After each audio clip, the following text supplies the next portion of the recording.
Hello, welcome back. We have been looking at various conditions that affect the respiratory system and its normal function. We talked about we looked at the physiology of the respiration. We looked at the concepts of breathing. We talked about a number of breathing patterns, and we looked at the communicable diseases that affect the respiratory system. Okay, so now today we are looking at the assessment of the chest. Everything that we are talking about in respiration has to do with the chest. So we are looking at the assessment of the chest. So we know that assessment of the chest is supposed to be divided into subjective and objective assessment. So respiratory conditions can affect breathing either through damage of the lungs or excess secretions. To ensure that the correct treatment is implemented and a thorough respiratory assessment is done, we should include both comprehensive subjective and objective assessment to have a complete understanding of the client's baseline before we start any intervention. So during the subjective assessment, you will find that this is the point when you allow the patient to express their views. Okay, the patient will give you their viewpoint and their opinion, the way they are feeling. They will express the condition, the way they are feeling it in their own words. Okay, so you pick it up from there, and each subjective assessment should include each of the following components. So what we are talking about are things that you already know. Actually, this is the basic assessment for almost all the conditions. So in respiratory or in cardiopulmonary conditions, we are just trying to emphasize on the points that you're supposed to look out for, more especially that it has to be a tailored assessment to cardiopulmonary conditions. So it will take the same format as what has been done in any other conditions, only that this time around we are just trying to focus on what is important to the subject that we are looking at. Okay, so it is very important that you take note of the patient's concern, how they are describing it and in their own words. Get to know the site and intensity, type of aggravating pain, and the relieving factors. Make sure that these points that we are raising, we are just trying to remind each other that don't forget to get or to ask about these points. The patient should tell you about the onset of the condition. Does it just gradually come up, or it is sudden? Okay. How does it present? Is it radiating? What's the duration when it starts, and what is the quality? What are the characteristics of these symptoms or the aggravating symptoms when they come up? How are they affecting your ADLs? Okay. Make sure they tell you about their previous diagnosis of similar episodes so that you are able to follow up, because some diagnoses of certain conditions are done using history. Okay. They are done using history, like bronchitis, which can only be diagnosed after you notice the similar symptoms in 2 consecutive years, lasting at least a period of 3 months. So in such a condition, and a lot of other conditions that present in such a way, it is very important that in every respiratory cardiopulmonary assessment that we are doing, you get to know all those factors. You get to know what is causing the problems and how they are describing them and how often they occur. Under past medical history, take note that you also observe the thoracic, nasal, okay, pharyngotracheal trauma or surgery if they have had any hospitalization for pulmonary disorders, if they have used ventilators, or if they have had other chronic disorders such as cardiac cancer, blood clotting disorders, allergies. Make sure you bring up questions that are going to bring out these answers. Okay. Past medical history has to cover at least all of this, including the common diabetes, tuberculosis. These are the common conditions that we have around. So make sure you ask relevant questions to give you these responses so that you know what has characterized their past medical history. Okay. Have they undergone any surgery? What kind of surgery have they undergone? Was it an endoscopy, tracheostomy, or lobectomy? If there is any, let it be specific. Get to understand exactly what they are going through. How is the condition? How is the presentation that they have brought to you? How is it affecting their personal and social life? Are they managing to sleep without any problem? How has it affected their appetite? Okay. How is it affecting their bowel and bladder? It is very important that you get to know about it, how it is affecting their bowel and bladder, because we know at the end of the day, these are what leads to some kind of incontinence. Okay. Uh, are they smoking under social history? Are they smoking? Are they, how is it affecting their exercise capacity? Are they exercise tolerant or they are intolerant? Okay. How is the home environment? Economic conditions, very important. Get to know also about the economic condition. Are they, you will actually not ask if they are poor, fair, or good, but from the discussion that you're going to have, you are going to deduce and say, place them on know the level where they are. Because it is well believed that the progression of most of these conditions and the management of most of these conditions are based on this, on the economic conditions. Of course, we know with those that are in the poorer economic bracket, the what are the prognosis? Because there are a lot of factors which they are not able to meet, starting from their living conditions, their diet, and a lot of things usually work towards the negative part when it comes to disease management. So you have to know at which level your client is. Is it fair, poorer, or good? Okay. Cardinal signs should be taken note of. Take note of the coughing. Okay. We're talking about respiratory conditions. Cough is one of the major conditions in almost all of them. How does it come about? What is the duration? Is it acute? Is it chronic?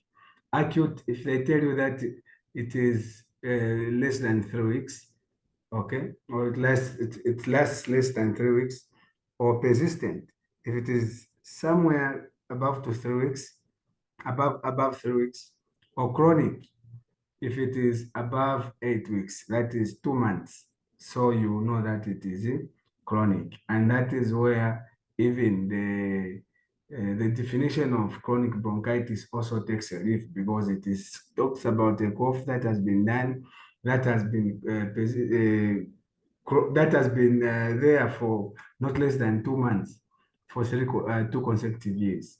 So you find that some of these or most of these conditions will fit in this. So you have to categorize the type of cough that they have. Just take your time and make sure that you take up all these details. What is the nature of their cough? Okay, is it wet or dry cough? Is it mucoid? Is it purulent? When they produce the sputum, how is it? Is it foul smelling? Do they produce sputum at all? Okay, the amounts of the sputum they produce, how are they? Having in mind that the normal is 100 mils of tracheobronchial secretions, which are supposed to be produced in a day subconsciously. So they'll tell you that they produce a lot of sputum, foul smelling, and with some kind of color in them. Take note of the color if they tell you that it has some color. What kind of color does it have? Is it blood streaked? Okay, is it pink? Copious amounts of sputum, green or greenish appearance? Is it rust or brownish? All these colors mean something. Take note of them. They mean something. They are pointing up to something. Okay, if they tell you that they are producing greenish or green sputum, at least it gives you a hint to what you're supposed to look out for. It shows you that they could have some kind of infection. So these things we are doing, all the assessment that you are taking, it is just trying to get to a diagnosis, a proper diagnosis. So you are finding out so that it builds up to the diagnosis. They are giving you all this information so that at the end of the day, you can actually work in a multidisciplinary team, involve other medical personnel to take up even lab tests if you are suspecting infection, to take up appropriate lab tests and other things that will lead to the proper diagnosis. Remember, you are doing this not for your benefit or for the benefit of your, not for your benefit or not for your self-aggrandizement to just show that you can do this. You are doing this to show the patient that, for the benefit of the patient. So make sure you you work in a team and recognize the responsibility of each member in the team so that you can help the patient. They will give you all these type of colors, whatever description they give. Remember, we are talking about it. We are talking about subjective assessment. So they will describe things, the way they think about them, the way they feel about them, and the way they will express their opinion on their condition. So you get that information to help you as a pointer. Also, don't forget to ask about the breathlessness. Okay? As a physiotherapy, the physiotherapy should always relate breathlessness to the level of function that the patient can achieve. Exercise tolerance. We know it has to go with the level of tolerance, okay? Number of stairs the patient can climb, shortness of breath at rest. Are they experiencing at rest or are they able to tolerate some exercises, okay? Is it associated to paroxysmal nocturnal dyspnea, okay? Is it associated to swelling, activity? Is it sudden? Okay, so that to suspect all these conditions. So there are a number of grading systems that you can use for you to get uh, to to know and categorize. If they say they have breathlessness, there are a number of grading scales that you can use to categorize this breathlessness, so that even when you are referring, you are able to, the person that you are referring to on the other side is able to get the clear picture of what you are talking about, the severity of the condition and how it is weighing in negatively on the patient. Where grade one, like let's say if you decide to use the New York Heart Association scale of breathlessness, you will find that the grades will be uh, like grade one, where there will be no symptoms and limitation on ordinary physical activity. Grade two, mild symptoms, angina and slight limitation in ordinary activities. Grade three, marked limitation in activity due to symptom, even during less than ordinary activity. Grade four, severe limitation, experience symptoms even at rest, mostly in bed. Then they will be graded as in grade four. So there are quite a number of scales that can be used depending on where you're practicing from and the scale that is used where you're practicing from. So you find in some settings they are using the New York Heart Association scale of breathlessness. Others will be using the Modified Medical Research Council scale of breathlessness, uh, which has grades 0 to 4. Okay, and all these will follow like that depending on where you're working from. Others will be using the American Thoracic Society scale of breathlessness, which also has grades 0 to 4. But you find that almost all of them are talking about the same thing. They are just trying to categorize the severity of the breathlessness that has been reported by your patient. Okay. Others in other settings will find that they are using what is known as the modified Borg Disney scale. In this one, it is kind of subjective, where patients are asked how much difficulty is your breathing causing you right now. Then the patient will start giving responses. They'll answer and according to how they are going to answer, those are the grades and you mark as such. So even when you are referring or you are communicating with the other team member, multidisciplinary team member, you make sure you specify the scale that you used so that they can have an idea of what we are talking about. You can speak the same language. Otherwise, if you just use any scale and leave it at that, it may not give a comprehensive picture to the other person on the other side because there are quite a number of scales that are categorizing the same thing with very slight differences, but getting to the same thing. So just make sure that according to the scale that you are using, you classify and push on to the refer to the next team member so that you are able to use the same language, including to your fellow physiotherapists so that you can be able to communicate in the same language. Chest pain is also very eminent in these conditions. Okay. Respiratory patients usually originate from musculoskeletal, pleural, or tracheal inflammation as lung parenchyma and the small airways contain no pain fibers. So whenever they complain of pain in the chest, cough, ABCD, all those things that they'll tell you, remember, if they talk about chest pain, at least you should have an idea that it can either be coming from the musculoskeletal system around the respiratory faculties, the pleural, or the tracheal, or maybe there could be tracheal inflammation. It can also be due to pleuritic pain, angina pectoralis, and pericarditis. All those are possibilities. So at this point, you are not sure. We are just giving you the hints on what you're supposed to really look out for and make sure that you don't miss that information. Because once you get all this information, it is easy for you at the end of the day to give a diagnosis. Okay. Also, they may complain of incontinence. You have to isolate this incontinence. You have to know what type of incontinence they have. Is it incontinence because of the cardiopulmonary condition, or it is incontinence because of weakness in the pelvic floor muscles? So you have to isolate it. Like for example, find out if the incontinence is coming from coughing. Okay, when they cough, does it happen when they cough? Because if it is due to coughing or huffing, it may be due to increase in the intra-abdominal pressure that may precipitate leakage in the leakage of urine.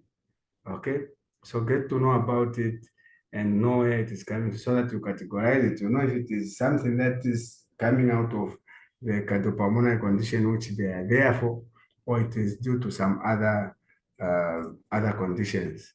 Okay, other things that you are supposed to take note of is the fever. Okay, are they experiencing any fever, shivering, weight loss? All these are going to lead you to a specified diagnosis, which is very important for the benefit of your client. Thank you so much. The next lecture should be on subjective assessment. Thank you for your attention.